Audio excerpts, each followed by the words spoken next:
I don't know if I like this angle. It makes me look very humongous. And we don't want any, ah! Looks scary, like I'm an evil villain. Um, ah! I don't want to look at myself. I hate it so much. Let me try like that. Ooh. Okay. So, I wanted to talk. See, but like once I start talking, I don't realize how I look. So, like, I can't just like stay recorded the whole time. Like, I need to find a way to make myself look good, even though while I'm not focused on my appearance. Like that. So, I want to talk about. I think it's two things, but I forgot what the second thing was. But hopefully, I'll remember by the end. Oh, that's what I want to talk about. Okay, yeah, two things.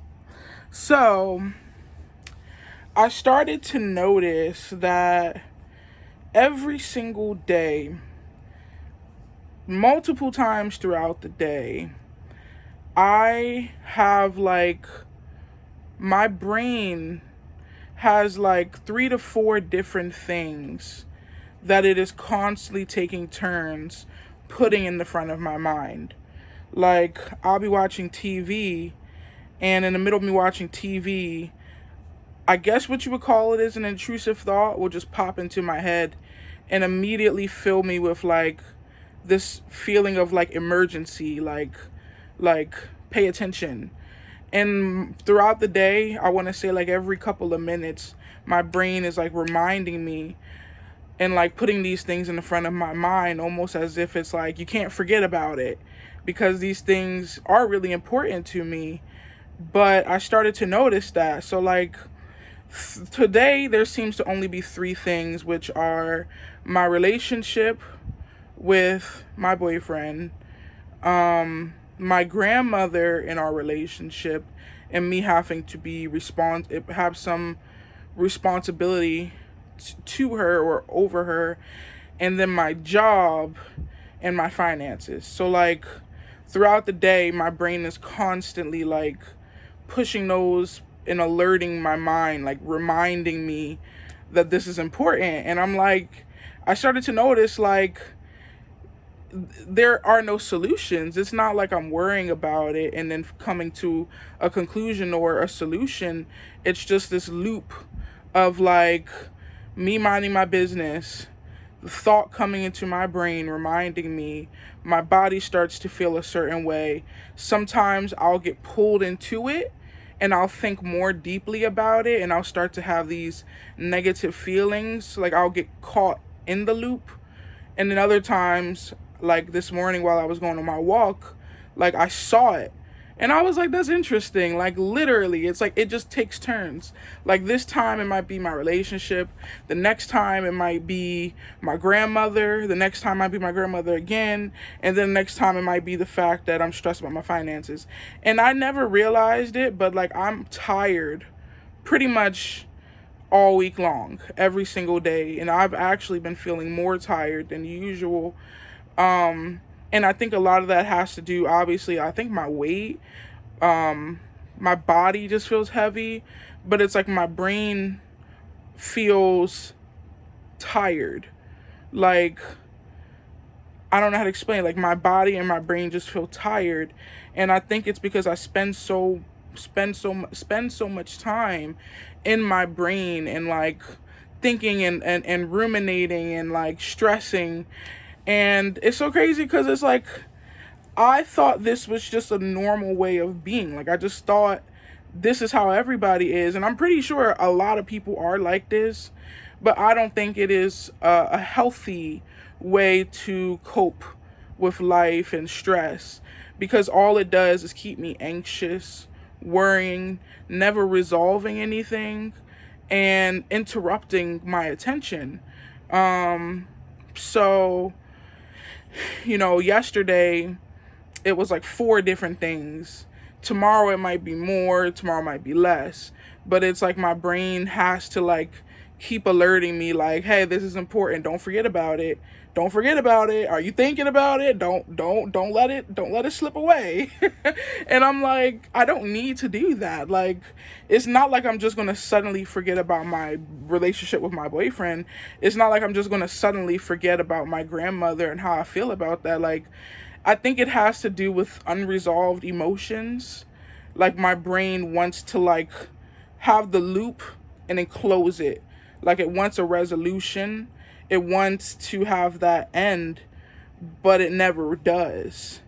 And yeah, so I looked at some ways on how to try to change that, because I read a book not too long ago. Somebody gave it to me, and it's about neuroplasticity and how the brain can literally rewire itself. Like, you can literally learn anything. You can change the way that you think. Your brain isn't like this solid thing that is unchangeable, but it is malleable. It can change. You just have to, learn the skills and like gain access to the tools. But there is no such thing as somebody can't change. Our brains are a very amazing organ. Like, our brains are so amazing. One of the things I was thinking about is like, okay, where does consciousness come from?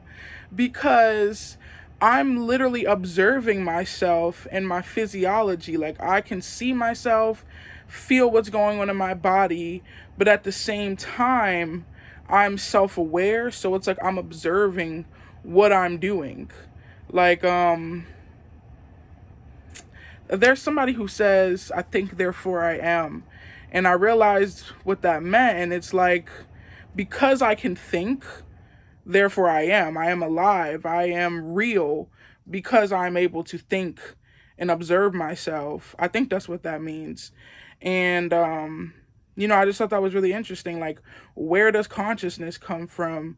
Did the brain create consciousness? Like, because the brain and the mind, like, my mind and my brain or whatever are two different things. But they're both coming from the same place. And I would like to get some information on that, but from what I understand, but yeah, so I'm like, our brains are very amazing. They they're amazing. Like, nobody can fight me on that. Like, our brains are just miraculous and amazing. And I also learned that the more, oh, let me not say it because I don't actually know the fact, but it was like, the reason why animals aren't conscious is because the more gray matter, I think it was, in the brain, or the more opportunities for connection, increases the likelihood of being conscious. I gotta find the fact for that because I don't want to be giving wrong information. But so I was like, what can I do to change this loop that I'm in?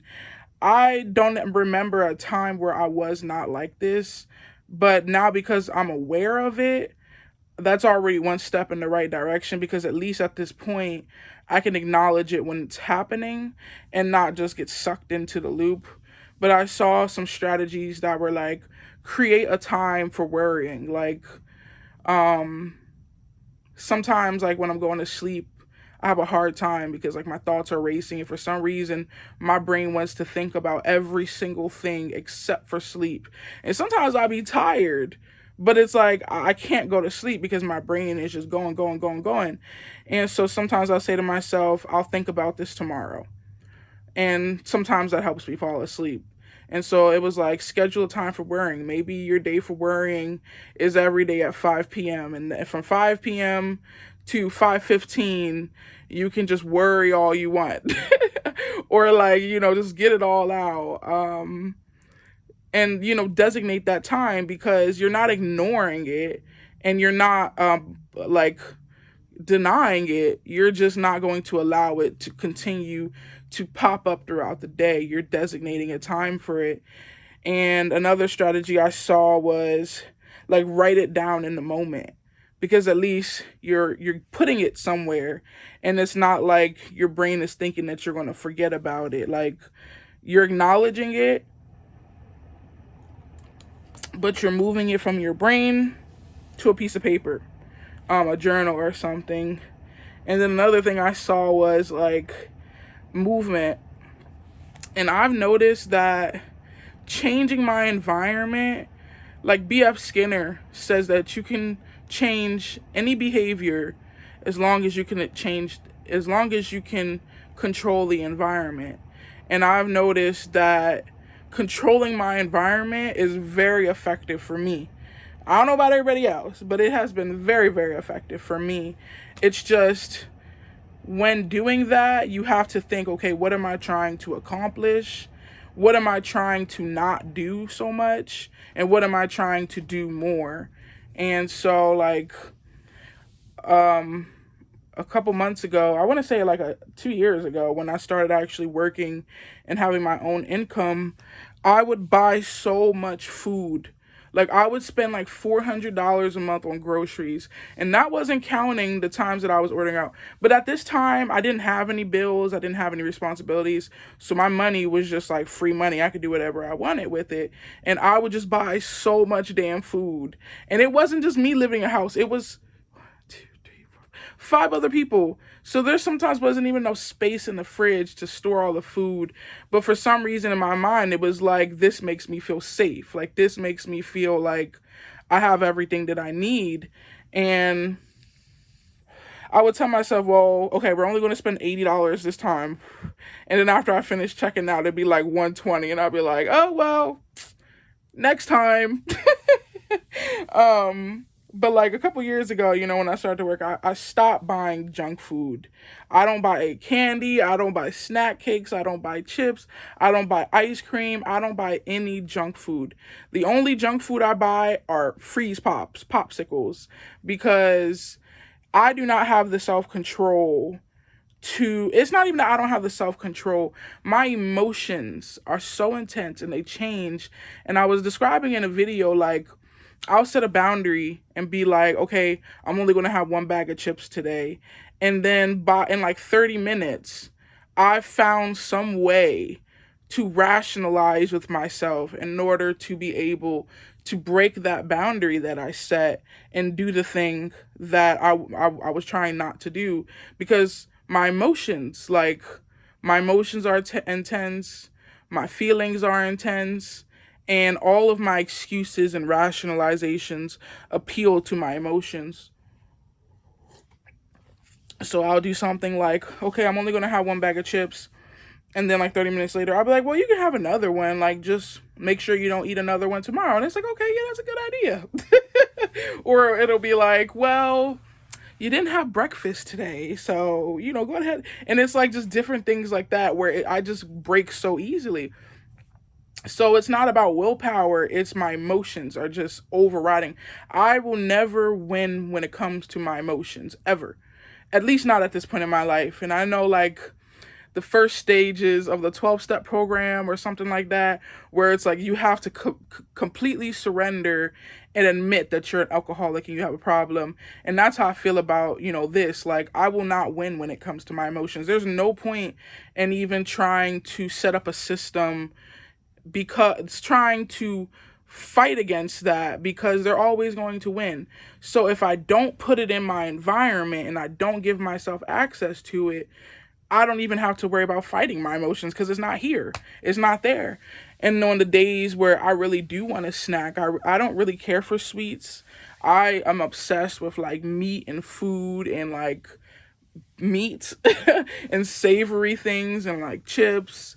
Like, very rarely do I have sweet treats, but like I said, the only snack I have is popsicles.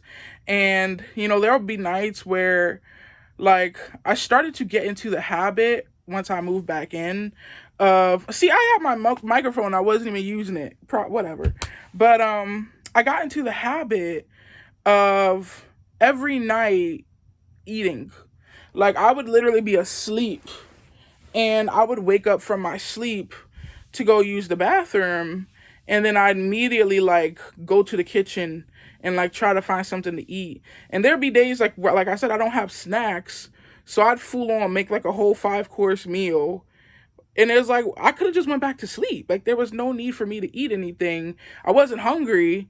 It was just like for some reason, I was doing that, and the more I did it, it got reinforced, and it turned into like a full blown habit of just me every single night, going and eating a bunch of food, and so I just don't buy snacks. And if I do really want a snack, I have to walk up to the store to go get it. And so it's like, how much do you want this snack? Do you feel like going to walk a mile to the grocery store to go get this snack? And sometimes it's yes, sometimes it's no. The earlier this year, diet soda. Oh my gosh, I was loving soda. I was drinking at least 3 Diet Cokes a day. Like, ah, I love soda. I love it so much. I like the whole sensory experience of drinking soda. I'm a very sensory person. Like, um, that's why I'm so fat, like like, and I would get diet soda because like at one point in time I was like, there's no point in drinking a soda that has like 200 calories in it, a bunch of sugar, no nutritional, and then like when you look on the back it'll be like this is 120% daily value of sugar. So that means your whole day's amount of sugar and more is in this one drink. And I already have insulin resistance. I already have issues. So I'm like, I'm not going to drink anything that isn't sugar free. There's no point in it. Even though they say like the aspartame and like sugar free things aren't good for you, you can get kidney stones. I think I did some research and it was like debunking that. But I want to do some more research again because, yeah, I was drinking a lot. Like, I liked it when it was slightly cold, like that temperature right before it reaches room temperature, where it's a little chill and crisp, and I would just drink it like what do you call it? Glug. Like I forgot what you call it, but I was like until it burned, and then I would stop, and then the worst part was like when there was only a little bit of soda left. That was like the best part. Like where that was like the last sip and I could just go and then it was all gone. And like I could feel it squeezing down my esophagus. I could feel the bubbles and the burning, like the whole sensory experience of drinking a soda. It was just amazing. Like I loved it. And so I would have like for a few months, it was like that where I was drinking like 3 Diet Cokes every day. And if I didn't have one, like I had to have at least one. Now I don't buy soda or juice. And like I've been bumming sodas off my grandfather. He's like, Raymond, why don't you just buy your own? And I'm like, because if I buy my own, I'm going to drink them all. Like, so sometimes he'll like, give me a soda, but a lot of things I don't buy anymore because if I don't put it in my environment, I can't get it. So, and if I do want to get it, I have to put a little bit of effort in to get it. And sometimes I just see that it's not even worth it. So another thing I did was I wanted to have better oral hygiene where I was at least flossing my teeth once a day and I was at least brushing my teeth twice a day. And it started out, I didn't even realize it, but one day I was at the Dollar Tree, and I love the Dollar Tree. Like I am the Dollar Tree queen. Like I will go and spend some money in the Dollar Tree. Like I love the Dollar Tree. It is my time to shine. I put my headphones on and just be getting this, getting that, getting that. It's so I'm not ashamed of myself, but at the same time I'm a little ashamed of myself. But so one day I was in the Dollar Tree, and I found this like little clear sectional organizer for the bathroom where you could put your toothbrush, toothpaste, and maybe like whatever. It was for your toothbrush. And so I was like, oh, let me get this. And I didn't even realize how good that decision was to get it because I was just getting it because it looked cool and aesthetic. And I was like, oh, I can put my toothbrush in here. But I didn't realize that where I had my toothbrush was the reason why I wasn't being motivated to brush my teeth. And it's so stupid because it just shows kind of how lazy I am.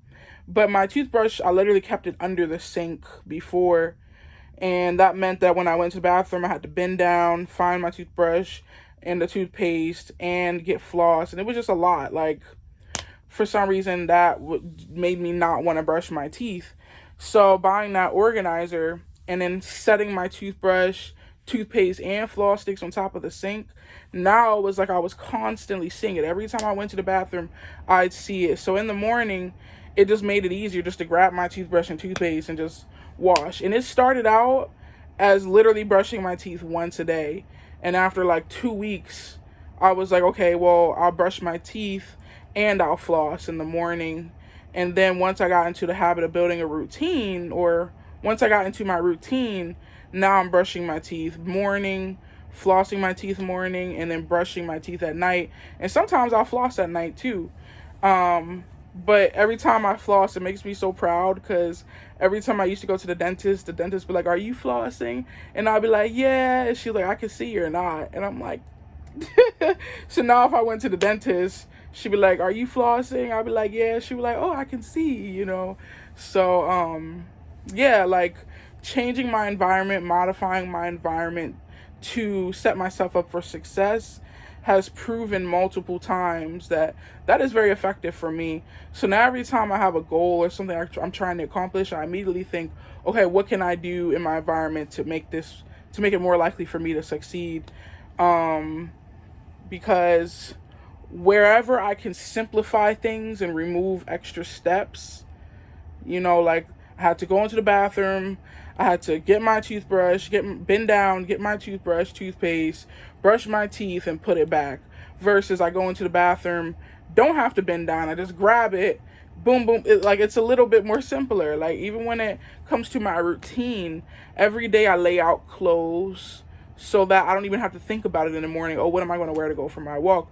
I just grab the clothes I put out, put them on, put my socks on, and go out for my walk. And just making it as simple as possible for myself. So back to, these coping strategies to use for this worrying loop.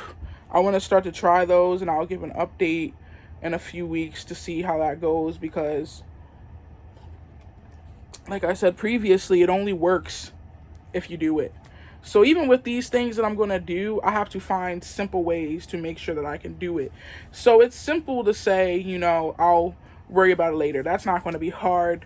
The harder one is going to be writing it down and changing my environment. Because I'll just be watching TV, and if I get like a thought, either I can say to myself, "Hey, I'll worry later," or when it pops into my mind, I can go ahead and write it down. But that means I have to get up, get a notebook, find a pen, and sit back down and write it. So I'm trying to think, okay, well, what I'll do is keep a notebook right next to my bed and keep a pen right next to my bed, because that's where I'm usually sitting.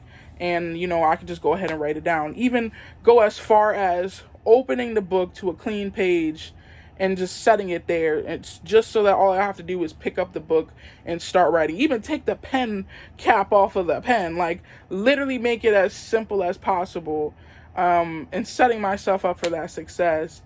And, with movement, I need to get my resistance band and keep it next to my bed again.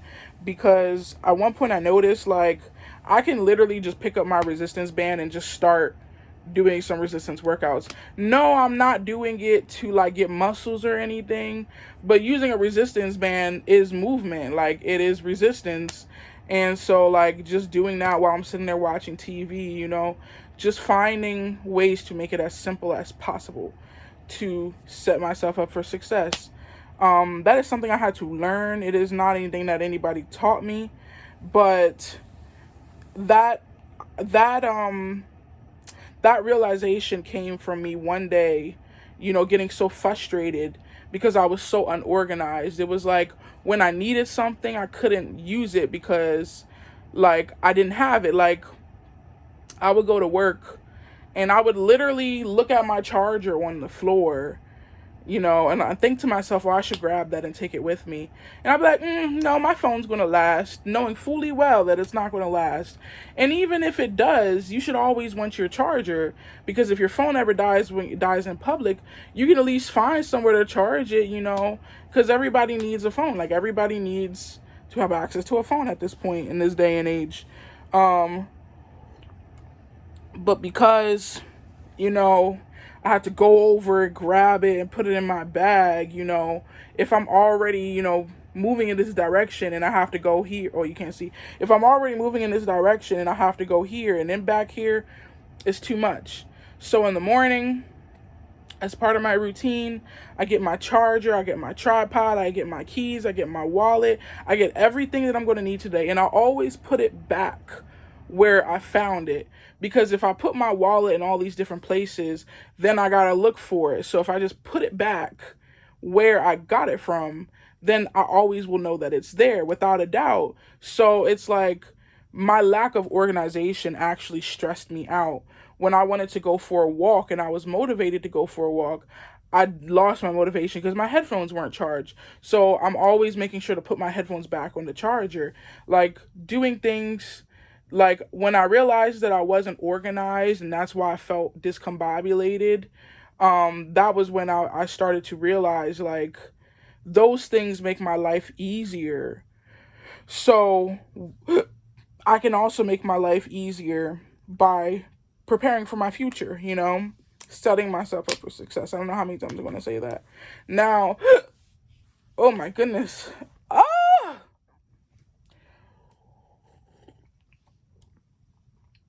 Oh, it's just water. Another thing that I want to talk about is my obvious nicotine vaping addiction. So, I'm not addicted, I don't think so, to the nicotine, even though they say that's an addictive substance.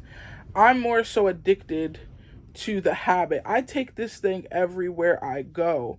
And when I don't take it with me, I literally feel like I'm missing something. I take it to the bathroom. I take it to the kitchen when I'm cooking. I lay in my bed all day long and I vape. And I hate it so much because I'm like spending, what, $30 a month to vape in some flavored air. That is pathetic to me. It honestly is. It's not even like I get a buzz anymore, because after you use it for a while, you just get tolerant. So I don't even feel anything anymore. I'm literally, and it's like I've tried so many times to quit. I've been vaping for like the past 2 years nonstop. Like, the longest I went was literally a month. And all it took was one time, one slip up, and it just started it all back over again. I would throw it out the window on the highway. I'd throw it in the trash and like an hour later go back in the trash and get it. Like, I don't know why it's so hard to stop. And it's like I always have it in my hand. Even if I'm not using it, I'm literally holding it. And it's gotten to a point where I can literally feel it affecting my health. Like, my breathing is so shallow. I'm always, oh, so I would like to stop. I would like to completely get rid of this habit because it's a waste of money. It's negatively impacting my health. And it's just not a good habit to have. There are so many other more beneficial, helpful habits to have.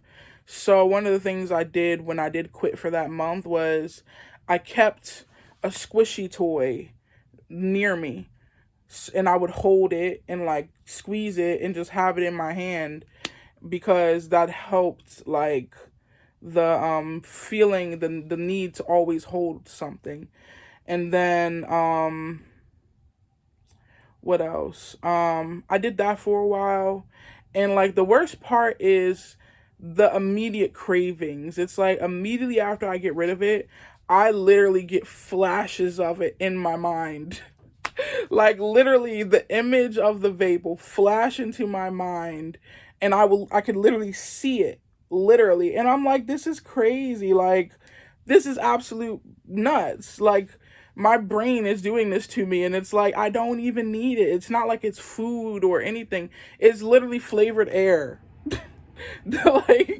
like somebody even said chewing gum. But it's like I really want to stop. There's no need to do it. I think it makes me look like gross because I'll literally be driving to work vaping at like 8 a.m.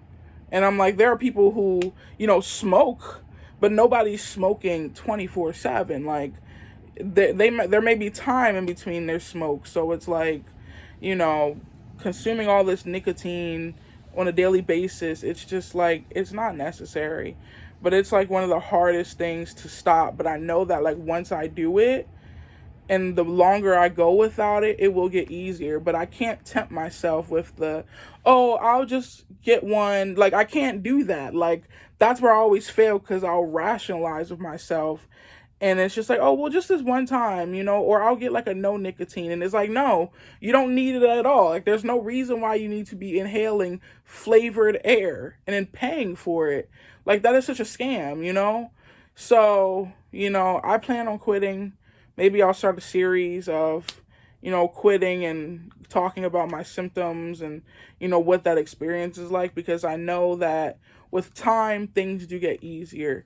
And that's where my mind needs to be focused on. Like, it's not going to feel like this all the time. Um, but it's going to feel like this in the beginning. So hopefully something I said is relatable, beneficial. Peace out. It's you. Ah, ah, ah, ah, ah.